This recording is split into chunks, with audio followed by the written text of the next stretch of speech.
তনু আমার দিকে তাকাবে একটু। এসে গেছে। নমস্কার বন্ধুরা, কেমন আছেন সবাই?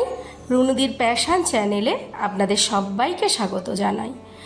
তনু মায়ের তো গায়ে হলুদ হওয়ার পরে আমরা একটু সবাই মিলে নাচ করে একটু খাওয়া দাওয়া করে রেস্ট করছিলাম। তারপরে বিউটিশিয়ানরা তাড়া দিল যে আর বেশি টাইম নষ্ট করা যাবে না, ঝটপট কিন্তু রেডি হতে হবে, কারণ আমাদের লগ্নটা মোটামুটি ওই 8টা সাড়ে 8টার দিকেই পড়েছে। তো তনু মা সেই অনুযায়ী রেডি হতে বসেছিল, কিন্তু ইতিমধ্যেই তার শ্বশুরবাড়ির লোকজনেরা চলে এসেছিল আশীর্বাদই করার জন্য। তো তনু মায়ের অলরেডি শাড়িটা পরা হয়ে গেছিলো, কিন্তু মেকআপের এখনও কিচ্ছু কমপ্লিট হয়নি। এদিকে সন্ধেও প্রায় হয় আর ওইদিকে শ্বশুরবাড়ির লোকজনেরা এসে গেছে, তাই আশীর্বাদিতে তনুমাকে তো বসতেই হবে।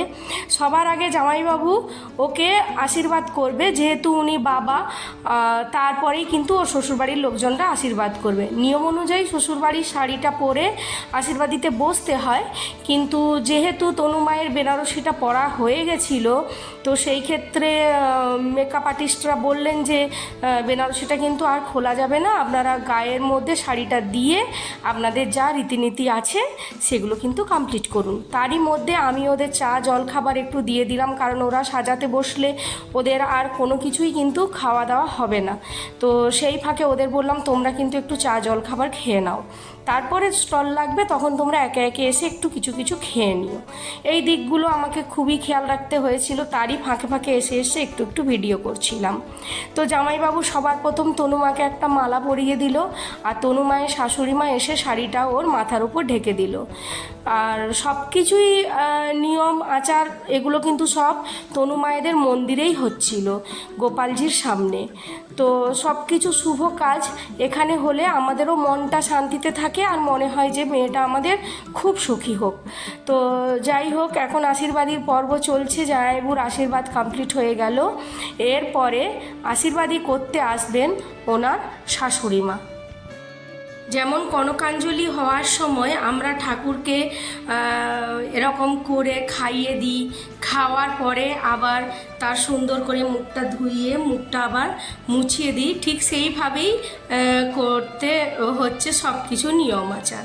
শাশুড়ি মা প্রথমেই পান সুপারি দিয়ে ঠাকুরকে নিমন্ত্রণ করলেন, তো তারপরেই উনি বসে গেলেন ওনার আশীর্বাদটা করার জন্য। তো সৌরভকেও ঠিক এইভাবেই আশীর্বাদ করা হয়েছিল, আমরা আর অন্য দিনের ব্যবস্থা রাখিনি। আজকেই সকালবেলা জামাইবাবু, ছোট মেজো কাকু আর আমার ছোটদি ভাইয়ের নন্দাই সবাই মিলে, বা আমার বড় যা, ওরা সবাই সৌরভকে গিয়ে আশীর্বাদটা করে এসেছিল ওখানে। তো গায়ে হলুদ আশীর্বাদই করে একবারে গায়ে হলুদটাও ওরা নিয়ে চলে এসেছিল, তারপরেই তনু মায়ের গায়ে হলুদ হয়েছিল, তারপরেই এনারা এসে গেছেন আশীর্বাদই করার জন্য। তো শাশুড়ি মা তনু মাকে আগে প্রদীপ ঠাকুরের কাছে ঘুরিয়ে আশীর্বাদ করে নিয়েছিলেন, তারপরে একটু দই মিষ্টি যেহেতু শুভ এগুলো একটু মুখে দিলেন, তারপরে আবার একটু ঠাকুরের কাছে আশীর্বাদ চেয়ে নিয়েছিলেন। তো এইগুলো আমাদের এক একটা ফ্যামিলিতে কি হয় যে কয়েকদিন আগেই করে নেওয়া হয়, কিন্তু আমরা আর ওই আগের একদিন ঝামেলাটা না করে এই দিনকেই সব কিছু মিটিয়ে নিয়েছিলাম। তো তনু মায়ের শাশুড়ি মা তনু মাকে আশীর্বাদই করলেন এক জোড়া কানের রিং দিয়ে। তো রিংটা খুবই সুন্দর হয়েছিল, ক্যামেরা ক্লোজ করে আর দেখাতে পাচ্ছি না, কারণ মন্দিরে আর উঠবো না, একটু দূর থেকেই আপনাদের বলে দিলাম। তো তারপরেই কিন্তু তনু মাকে আশীর্বাদ করবেন একজন সৌরভের সম্পর্কে সম্ভবত দিদা। তো আমি খুব একটা জানি না, দিদাই বললেন যে ইনি একজন দিদা হবেন। তো উনিও তনু মাকে আশীর্বাদ করলেন। ওনারা বাড়ি থেকে 3 জন এসেছিলেন, তনুমার শাশুড়ি মা, তনুমার এই দিদা, আর তনু মায়ের একজন মামা শ্বশুর। তো এরা তিনজনেই সে একই রকম নিয়মেই তনুমাকে কিন্তু আশীর্বাদটা করবেন। আর ওইদিকে জামাইবাবু বসে গেছেন নানিমুখ শ্রাদ্ধের জন্য, যেটা 14 পুরুষকে আমাদের জল দিতে হয় নামে নামে সবার।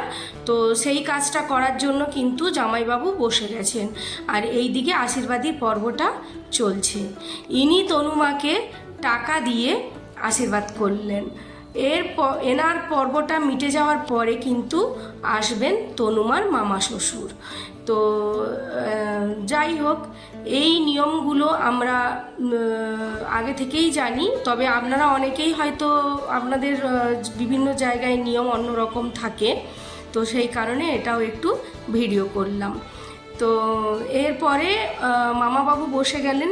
মামাবাবুও সমানভাবে তনুমাকে দই আর মিষ্টি একটু করে খাইয়ে দিলেন। আর উনি খুব একটা জানতেন না, তো তনুমার শাশুড়ি মা পাশে বসে বসে সব কিছু শিখিয়ে দিচ্ছেন, যে দই মিষ্টিটা খাওয়ানোর পরে ওকে একটু জল খাইয়ে দাও, তারপরে ওকে এইবার আশীর্বাদ করে ধান দুর্ব দিয়ে আশীর্বাদটা করে তারপরে ভগবানের কাছে প্রদীপ ঘুরিয়ে তনুমাকে আশীর্বাদ করা। যাই হোক, এই আশীর্বাদের ভিডিওটা নিশ্চয়ই আপনাদের ভালো লাগলো। যদি ভালো লাগে তাহলে একটা লাইক দেবেন, আর যদি আমার চ্যানেলে নতুন বন্ধু হয়ে থাকেন তাহলে প্লিজ প্লিজ প্লিজ বন্ধুরা চ্যানেলটা সাবস্ক্রাইব করবেন, আর আমার ফেসবুকের বন্ধুরা আপনারা আমার চ্যানেলটা ফলো করবেন। তো জামাইবাবু এখানে নানিমুখ শ্রাদ্ধটা করছে, ওইদিকে তনুমা কিন্তু আশীর্বাদ হওয়ার পরে রেডি হতে চলে গেছে।